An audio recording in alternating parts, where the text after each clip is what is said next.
بسم اللہ الرحمن الرحیم۔ یرموک کا میدان، جہاں صرف تلواریں نہیں ٹکرائی بلکہ دنیا کی سب سے بڑی سلطنت رومن امپائر اپنے انجام سے ٹکرائی۔ ایک طرف لاکھوں کا لشکر تھا اور دوسری طرف ایک ایسا سپہ سالار تھا جو جنگ نہیں لڑتا تھا، وہ جنگ کو کنٹرول کرتا تھا۔ اور آج ہم دیکھیں گے اس کی وہ حکمت عملی جس نے رومی سلطنت کو توڑ کر رکھ دیا۔ سن 15 ہجری اسلامی فتوحات کا دائرہ بڑھ رہا تھا۔ شام کے علاقے ایک ایک کر کے مسلمانوں کے ہاتھ میں آ رہے تھے۔ یہی وہ لمحہ تھا جب رومی سلطنت نے ایک بڑا فیصلہ کیا۔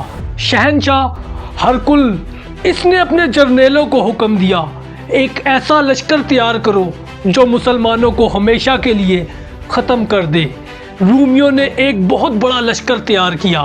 مختلف علاقوں سے فوجیں بلائی گئی، آرمینیا، یونان، شام، یورپ کے دیگر علاقوں سے۔ یہ صرف ایک فوج نہیں تھی، یہ ایک ملٹی نیشنل امپائر آرمی تھی۔ تعداد کے بارے میں مختلف روایات ہیں، مگر ایک بات واضح ہے، وہ مسلمانوں سے کئی گنا زیادہ تھے۔ دوسری طرف مسلمان مختلف علاقوں میں پھیلے ہوئے تھے، ان کے الگ الگ دستے تھے۔ اگر رومی ایک ایک کر کر حملہ کرتے تو نقصان ہو سکتا تھا۔ یہاں خالد بن ولید نے ایک ایسا فیصلہ کیا جس نے جنگ کا رخ بدل دیا۔ انہوں نے حکم دیا تمام لشکر ایک جگہ جمع ہو۔ یہ بہت بڑا فیصلہ تھا کیونکہ اس سے مسلمانوں میں یونٹی کریٹ ہوئی، ان کی اسٹرینتھ بنی اور کوارڈینیشن ان کا بہتر ہوا، اور مقام کو بھی منتخب کیا گیا، یعنی یرموک کا میدان۔ یہ میدان عام میدان نہیں تھا، اس کے ارد گرد گہری وادیاں، کھائیاں، محدود راستے، مطلب پیچھے ہٹنا مشکل، بھاگنا ناممکن۔ خالد بن ولید نے جان بوجھ کر یہ جگہ چنی تاکہ جنگ ڈو اور ڈائی بن جائے۔ دونوں لشکر آمنے سامنے آ چکے تھے۔ دن کا وقت تھا، ہوا میں گرد تھی اور دلوں میں بے چینی تھی۔ رومیوں کو اس وقت اپنی تعداد پر غرور تھا اور مسلمانوں کو اپنے ایمان پر یقین تھا۔ رومیوں نے کوشش کی کہ مسلمانوں کو ڈرایا جائے۔ انہوں نے سفیر بھیجے، دھمکیاں دی، مگر مسلمانوں کی طرف سے کیا جواب ملا؟ ہم یا تو فتح لیں گے یا پھر شہادت۔ اب آتے ہیں اصل گیم پر۔ حضرت خالد بن ولید نے لشکر کو ارینج کیا۔ ایک دستہ سینٹر میں رکھا، ایک دستہ رائٹ ونگ میں اور ایک دستہ لیفٹ ونگ میں، اور ہر حصے میں اسٹرونگ کمانڈرز رکھے۔ سب سے اہم ریزرو فورس یعنی موبائل گارڈ کو تیار کیا۔ جنگ کے پہلے دن رومیوں نے حملہ کیا۔ ان کی تعداد زیادہ تھی، دباؤ مسلمانوں پر ان کا بہت زیادہ تھا۔ خالد بن ولید رضی اللہ تعالی عنہ نے کیا کیا؟ انہوں نے اٹیک نہیں کیا۔ یہ سب سے سرپرائزنگ چیز تھی اس جنگ کی۔ انہوں نے صرف دفاع کیا، اپنی صفیں مضبوط رکھی اور سولجر کو اپنی جگہ پر رکھا اور کسی کو پینک نہیں ہونے دیا۔ اس سب کا مقصد کیا تھا؟ دشمن کی پہلی طاقت آبزرو ہو گئی۔ رومی حملہ کرتے، مسلمان پیچھے ہٹتے، پھر رک جاتے، پھر لڑتے۔ یہ ایک کنٹرول ریٹریٹ تھا۔ کئی بار ایسا لگا کہ مسلمان ٹوٹ جائیں گے، کچھ دستے پیچھے آئے، مگر پھر خالد بن ولید رضی اللہ تعالی عنہ کا موبائل گارڈ یعنی ریزرو فورس وہاں پہنچ جاتا اور فرنٹ اسٹیبلائز ہو جاتا۔ یہی وہ جگہ ہے جہاں حضرت خالد بن ولید کی سب سے ڈینجرس ٹیکنیک سامنے آتی ہے، یعنی موبائل گارڈ۔ یہ ایک ریزرو کیویلری تھی، تیز رفتار، ٹرینڈ اور ہر جگہ پہنچنے والی۔ اب جنگ تو شروع ہو چکی تھی اور دشمن بھی اپنی پوری طاقت اس وقت لگا رہا تھا اور مسلمان بھی اپنی پوری طاقت سے دفاع کر رہے تھے، مگر اس جنگ کا اصل کھیل ابھی باقی تھا۔ صبح کا سورج اب پوری طرح نکل چکا تھا۔ یرموک کا میدان گرد، شور اور خون کی بو سے بھر چکا تھا اور پہلا دن گزر چکا تھا، اور ایک بات واضح تھی، یہ جنگ عام نہیں ہے۔ خالد بن ولید میدان کے ایک کونے میں کھڑے تھے۔ وہ صرف لڑ نہیں رہے تھے، وہ دیکھ رہے تھے ہر موومنٹ کو، ہر کمزوری کو اور ہر موقع کو۔ ان کے لیے یہ جنگ ایک چیس گیم تھی جہاں ہر چال سوچ کر چلنی تھی۔ پہلے دن کے دفاع کے بعد اب وقت تھا جوابی وار کا، مگر یہ عام حملہ نہیں تھا۔ خالد بن ولید نے فل اٹیک کا حکم نہیں دیا، بلکہ چھوٹے چھوٹے دستے مخصوص جگہوں پر لمیٹڈ اسٹرائک کرتے۔ اس کا مقصد کیا تھا؟ یہ حملے جیتنے کے لیے نہیں تھے، بلکہ دشمن کو کنفیوز کرنے کے لیے تھے۔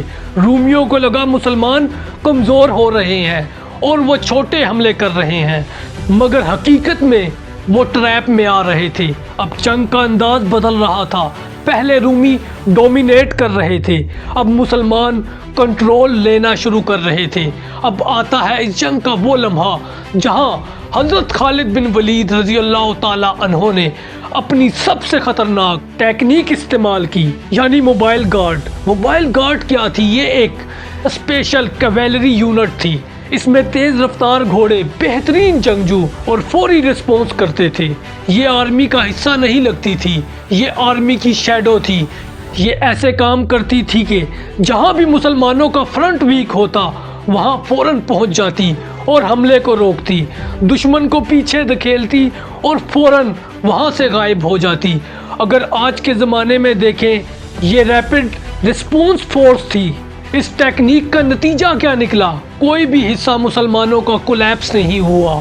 جہاں بھی رومی مسلمانوں کو پش کرتے فوراً وہاں یہ پہنچ جاتے۔ رومی جرنیل حیران تھے، یہ کیسے ممکن ہے؟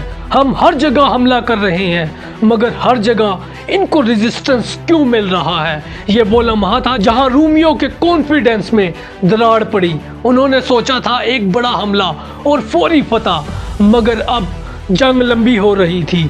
یہ جنگ ایک دن میں ختم نہیں ہوئی، کئی دنوں تک جاری رہی۔ ہر دن حملے، دفاع اور کاؤنٹر اٹیک۔ اب دونوں فوجیں تھک رہی تھی، مگر فرق تھا۔ رومی جنگی لباسوں میں تھے، مسلمان لائٹ اور فاسٹ تھے۔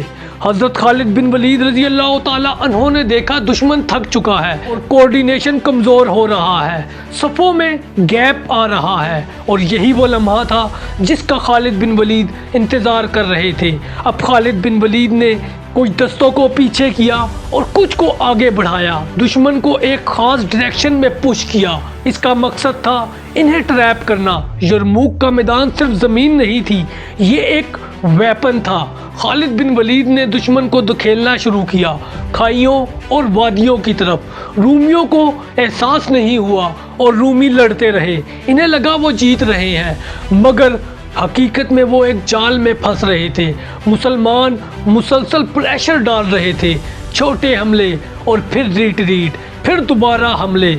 اب رومی فوج کے اندر کمیونیکیشن ویک ہوئی، کوارڈینیشن ختم ہوا اور سب سے بڑھ کر ان کا مورال کم ہوا۔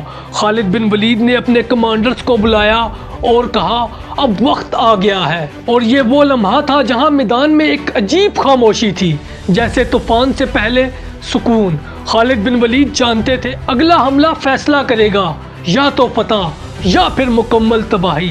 سورج اپنے عروج پہ تھا، یرموک کا میدان اب ایک جنگ کا میدان نہیں رہا تھا، یہ اب ایک بھٹی بن چکا تھا جہاں تلواریں پگھل رہی تھی، جہاں انسانوں کا حوصلہ آزمایا جا رہا تھا اور جہاں فیصلہ ہونے والا تھا۔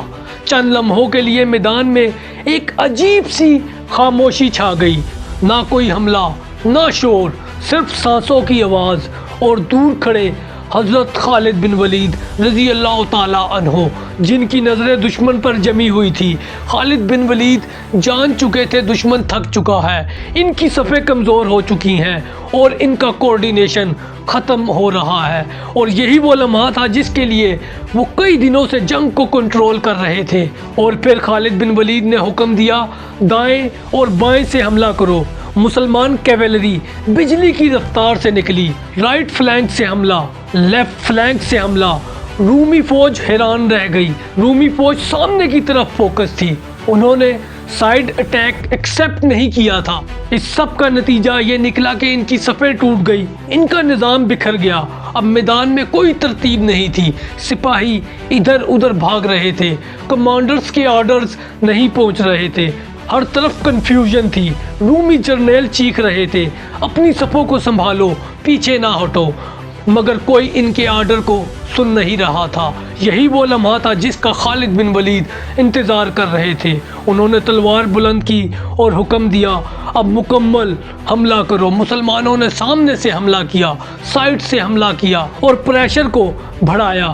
رومی فوج اب مکمل مسلمانوں کے ٹریپ میں تھی۔ اب خالد بن ولید رضی اللہ تعالیٰ عنہ نے ایک اور موو کیا، دشمن کو پیچھے نہیں دکھیلا بلکہ یرموک کی وادیوں اور گہری کھائیوں کی طرف دکھیلا، اور اب رومی سپاہی ان وادیوں کی طرف جا رہے تھے۔ یہ اب جنگ نہیں رہی تھی، یہ تباہی تھی۔ لوگ گر رہے تھے، گھوڑے پھسل رہے تھے، سپاہی ایک دوسرے پر چڑھ رہے تھے۔ یہاں سے رومن کلیپس شروع ہوا۔ رومی فوج آرگنائز نہیں رہی، ان کا کوارڈینیشن ختم ہوا، کانفیڈنٹ ختم ہوا۔ اب صرف ایک چیز رہ گئی تھی، بھاگتی ہوئی فوج۔ یہ صرف ایک جنگ کی شکست نہیں تھی، یہ ایک پیغام تھا، دنیا کی سب سے بڑی سلطنت ایک چھوٹے سے لشکر سے ہار گئی، کیونکہ مسلمانوں کی حکمت عملی، قیادت اور ایمان نے ان کو شکست پہ مجبور کیا۔ اب میدان خاموش تھا، دشمن ختم ہو چکا تھا اور خالد بن ولید خاموش کھڑے تھے، جیسے انہیں پہلے ہی معلوم تھا کہ یہی ہونا تھا۔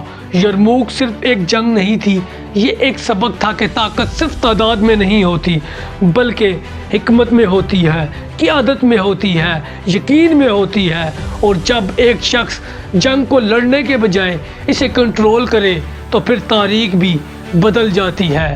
تو دوستو، یہ تھا جنگ یرموک کا تاریخی پس منظر۔ اگر آپ کو ویڈیو پسند آئی تو کمنٹ میں اپنی فیڈ بیک دیں، ویڈیو کو لائک کریں اور چینل کو سبسکرائب کریں۔